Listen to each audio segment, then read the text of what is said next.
Estimados y estimadas estudiantes de la maestría en administración, les doy la más cordial bienvenida a nuestra séptima sesión de la materia Investigación de Mercados.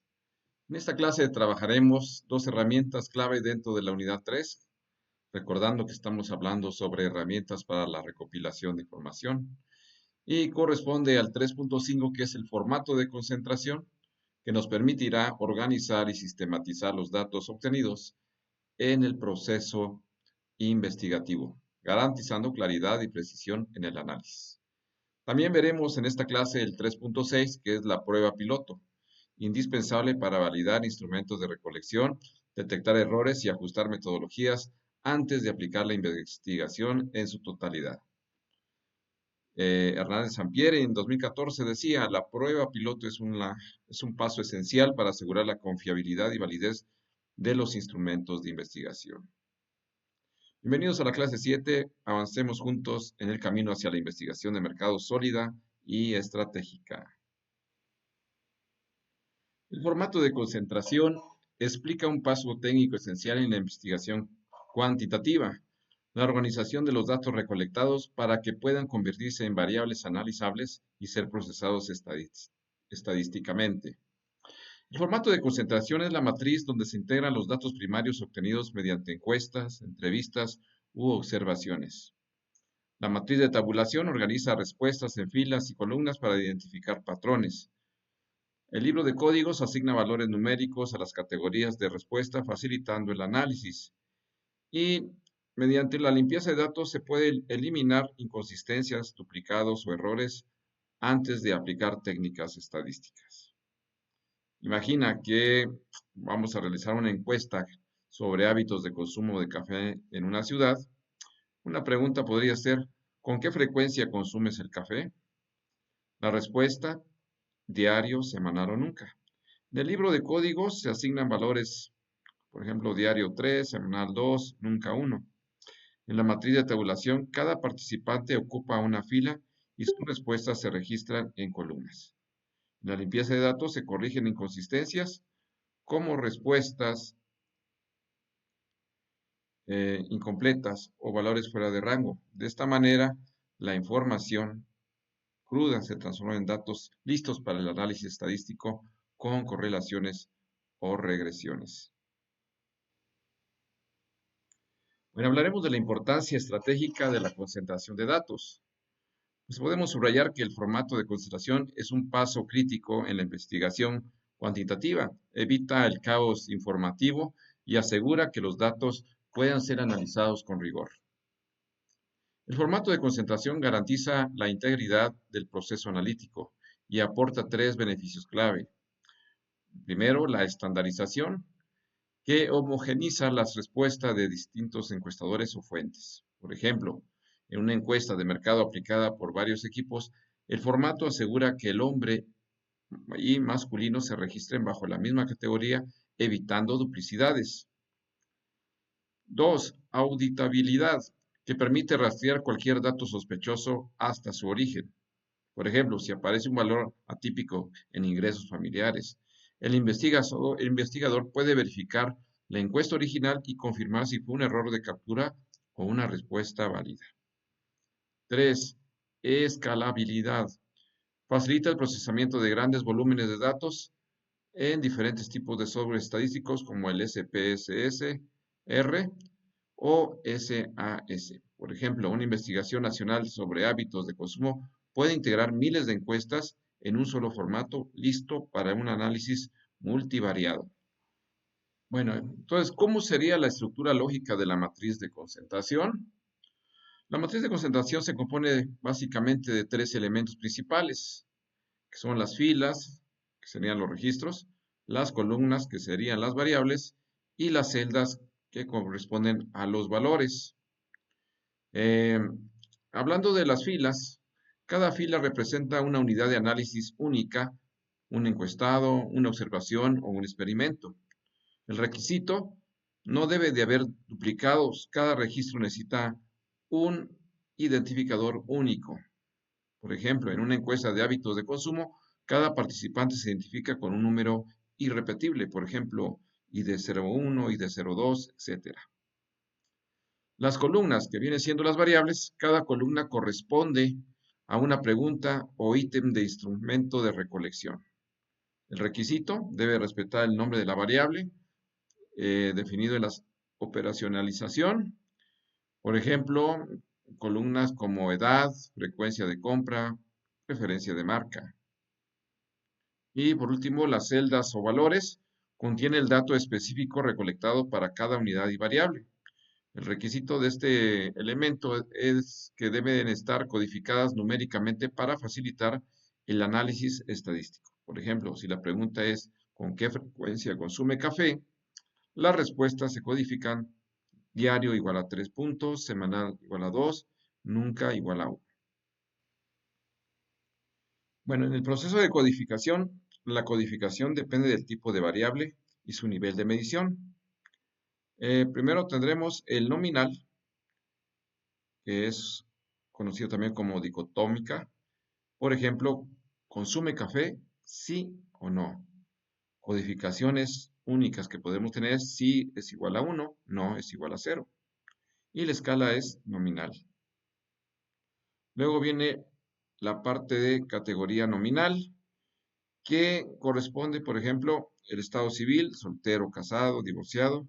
Codificación 1 igual a soltero, 2 igual a casado, 3 igual a divorciado.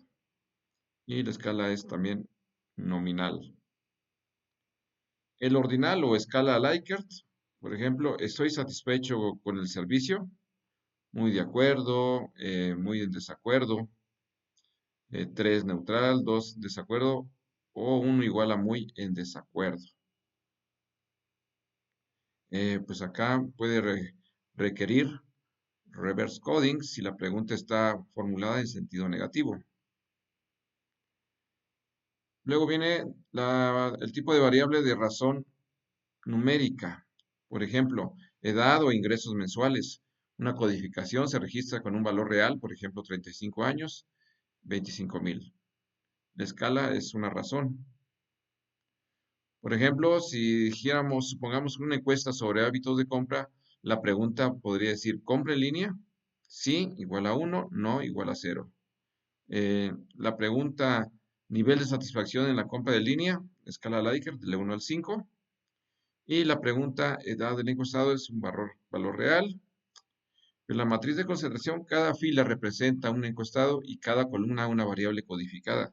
Así los datos quedan listos para el análisis estadístico en SPSR o en Excel. Si hablamos de depuración y limpieza de datos, la depuración se centra en 4 problemas frecuentes: los datos perdidos o missing date, los valores atípicos o outliers, la incoherencia lógica y la duplicidad de registros. En los datos perdidos o missing data, la acción sustituye que la medida del grupo o eliminar el registro se supera un umbral crítico de mayor a 10%. Por ejemplo, en una encuesta de ingresos, si un participante no responde, se puede imputar el promedio del grupo para mantener la representatividad. En los valores atípicos outliers, la acción es verificar si es el error de captura o analizarlo como un caso especial. Por ejemplo, un ingreso reportado de 500,000 es una muestra de estudiantes universitarios, probablemente sea un error de digitación, ya que la mayoría de ellos pues no está trabajando, aunque podrían haber excepciones, claro. La incoherencia lógica es invalidar el registro completo. Por ejemplo, si un encuestado con edad igual a 15 años y un ingreso de 50,000 pesos mensuales, la combinación es ilógica y compromete la validez. Y en cuanto a la duplicidad de registros, corresponde eliminar el duplicado y conservar el original verificado. Por ejemplo, si un mismo participante aparece 2 veces en la base, su opinión queda sobre representada y distorsiona el error muestral. Bueno, ahora pasaremos al 3.6. 3.6, la prueba piloto en investigación de mercados. La prueba piloto es un ensayo preliminar de la investigación que cumple varias funciones. Primero que nada, la validación de instrumentos, la cual asegura que las preguntas sean claras y comprensibles. La detección de errores identifica problemas de redacción, escalas mal diseñadas o tiempos excesivos de aplicación. La mitigación de riesgos evita pérdidas de tiempo y recursos en la fase de recolección masiva. Y el ajuste metodológico permite redefinir variables o mejorar la logística de aplicación. Por ejemplo, imagina que vas a aplicar una encuesta sobre hábitos de consumo digital a 500 personas. Antes de lanzarla, realizas una prueba piloto con 20 participantes. Detecta si una pregunta sobre frecuencia de uso de plataformas es ambigua porque algunos interpretan diario como varias veces al día y otros como una vez al día. Gracias a la prueba piloto ajustas la escala de respuesta para mayor precisión, varias veces al día, una vez al día, semanal o nunca. De esta forma el instrumento queda afinado y listo para la aplicación masiva, garantizando la calidad y confiabilidad en los resultados. Bueno, a todo esto, ¿qué es la prueba piloto y por qué es indispensable? La prueba piloto cumple dos funciones esenciales. Uno, el seguro de inversión de la investigación. No es un ensayo informal, sino una validación integral que garantiza que el lenguaje del investigador sea comprendido por los informantes. Por ejemplo, si una encuesta pregunta por la percepción de valor, la prueba piloto permite verificar si los participantes entienden el concepto como calidad percibida y no como un precio bajo. Dos, el riesgo de dato mal recolectado. Un dato incorrecto es más peligroso que la ausencia de datos porque genera conclusiones falsas con apariencia científica. Si en una investigación, por ejemplo, corporativa, si una pregunta sobre satisfacción en el servicio es interpretada como rapidez de la entrega, toda la matriz de análisis se distorsiona. Además, advierte que los sesgos cognitivos y semánticos suelen permanecer ocultos hasta que el instrumento se aplica a informantes reales, lo que refuerza la necesidad de la prueba piloto. A una prueba piloto pues podríamos decir que es el último filtro de calidad, lo cual va a proteger nuestra inversión, asegura la validez metodológica y evita que algunos errores de diseño contaminen el análisis. Sin ella, el riesgo de conclusiones erróneas aumenta significativamente. Las dimensiones de la auditoría del instrumento. Bueno, se destacan tres dimensiones clave. Uno, la validez lingüística y semántica. Esta se evalúa si el encuestado comprende con claridad las preguntas. Por ejemplo, si una pregunta sobre el nivel de satisfacción en el servicio puede ser interpretada con rapidez en la entrega, la prueba piloto permite ajustar el lenguaje para evitar ambigüedades. 2. Cronometría y fatiga del informante. Se mide el tiempo promedio de respuesta con cuestionarios que superan los 15 minutos, ya que estos tienden a perder calidad en las últimas respuestas. Si un cuestionario tarda 25 minutos, los encuestados pueden responder mecánicamente al final. La prueba piloto ayuda a eliminar preguntas redundantes y reducir la duración del mismo. 3. La logística y soporte tecnológico. Se revisa la robustez del software y la interfaz de aplicación. En encuestas digitales se prueba si los datos se guardan correctamente en zonas de baja conectividad y si los saltos lógicos funcionan sin errores. La prueba piloto no solo valida el contenido de las preguntas, sino también el tiempo de aplicación y la tecnología utilizada. Supervisar estas dimensiones garantiza que el levantamiento masivo de datos sea confiable, eficiente y libre de sesgos. Bueno, el protocolo de debriefing o retroalimentación cuantitativa. El debriefing es una entrevista de salida cualitativa que se realiza después de que el informante complementa el cuestionario. Su propósito es revelar aspectos que pueden detectarse con análisis estadísticos. Primero que nada, detecta reactivos mal estructurados o ambiguos que no se evidencian en el diseño inicial. Revela la experiencia real del participante, incluyendo incomodidades o confusiones. Produce un instrumento más claro, empático y calibrado para la aplicación masiva del instrumento. Las preguntas clave del debriefing influyen: ¿cuál es la pregunta más difícil de contestar? ¿Alguna opción de respuesta no representaba tu realidad? ¿Hubo momentos de incomodidad o presión durante el proceso? Bueno, para que lo entendamos mejor, supongamos que en una encuesta sobre hábitos de consumo digital, un participante comenta en el debriefing la pregunta sobre el uso de plataformas de streaming, donde no incluía la opción de YouTube, que es la que más utilizó. Gracias a esta retroalimentación, el investigador ajusta el cuestionario para incluir esa opción, evitando sesgos y mejorando la validez del instrumento. Patton en 2002 señala que la retroalimentación cualitativa permite comprender la experiencia del informante y ajustar los instrumentos para que reflejen una mayor fidelidad en la realidad estudiada. Pues el debriefing pues es un filtro cualitativo indispensable que va a convertir al participante en un auditor del instrumento y con esto garantizar que la investigación sea no solo técnicamente correcta, sino también empática y representativa.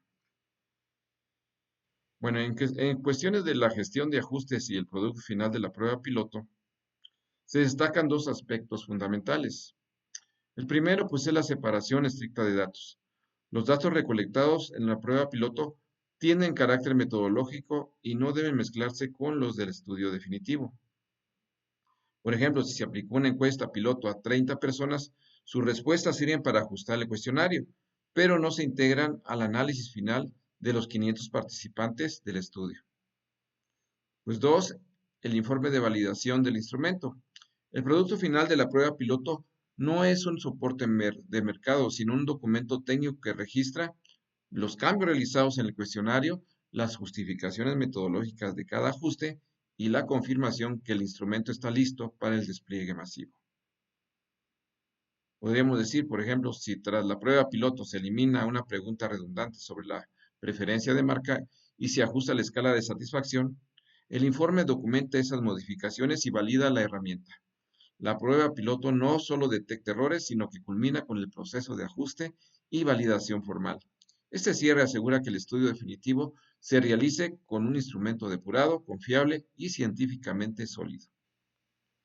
Pues bien, mis queridos estudiantes, hemos llegado al cierre de nuestra séptima sesión, en la que profundizamos de dos herramientas esenciales en la unidad 3, el formato de concentración y la prueba piloto. Ambas constituyen la base para garantizar que los datos recolectados sean confiables, válidos y listos para el análisis.